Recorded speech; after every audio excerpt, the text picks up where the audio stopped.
Ate, samahan niyo naman ako dahil mag-voice over tayo ng kaganapan namin ng birthday ko. Birthday ko. Sobrang OA naman ng pagpepresenta mo sa sarili mo, ate. Pero ito nga, ate, yung unang araw ng birthday ko. Unang araw? Ilang araw mo birthday mo?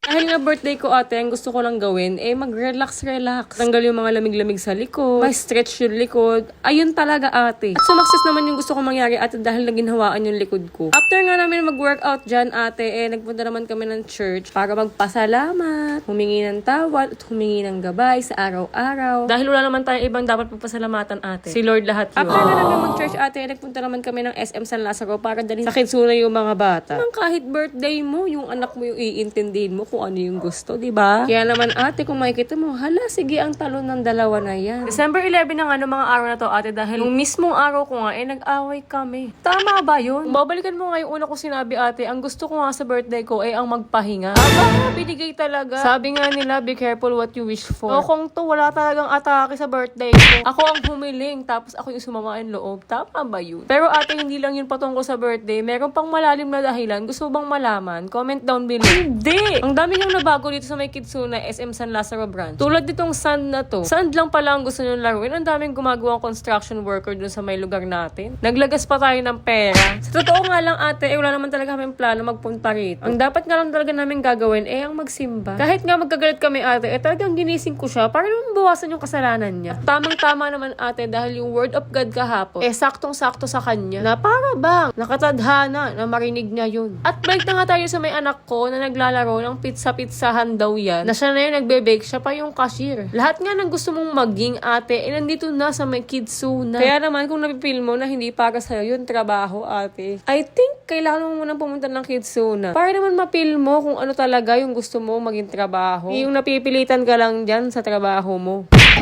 Ano sakit niya? Suka.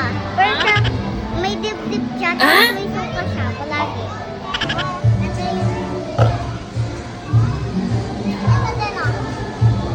May pera ba kasama? Mga balugi na.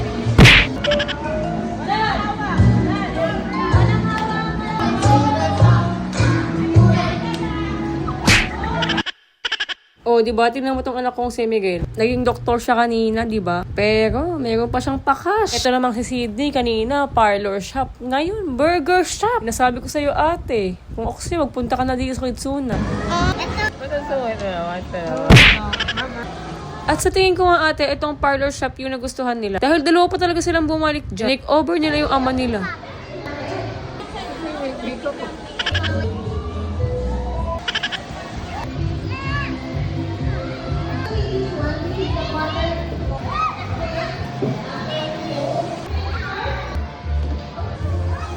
Tignan mo. Kulit ng parent ko to.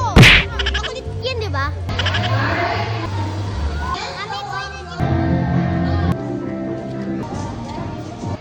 Ba't yung malungkot na? Galing nga, very good. Ay, very good.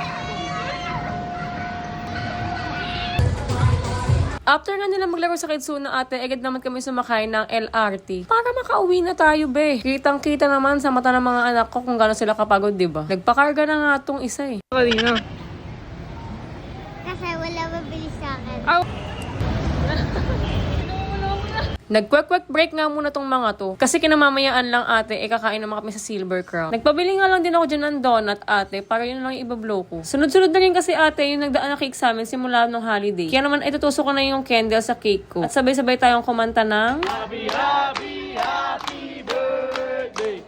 Birthday, birthday to. Birthday, birthday to. And yun lang for today's vlog. See you on my next one. Bye! Happy birthday to me!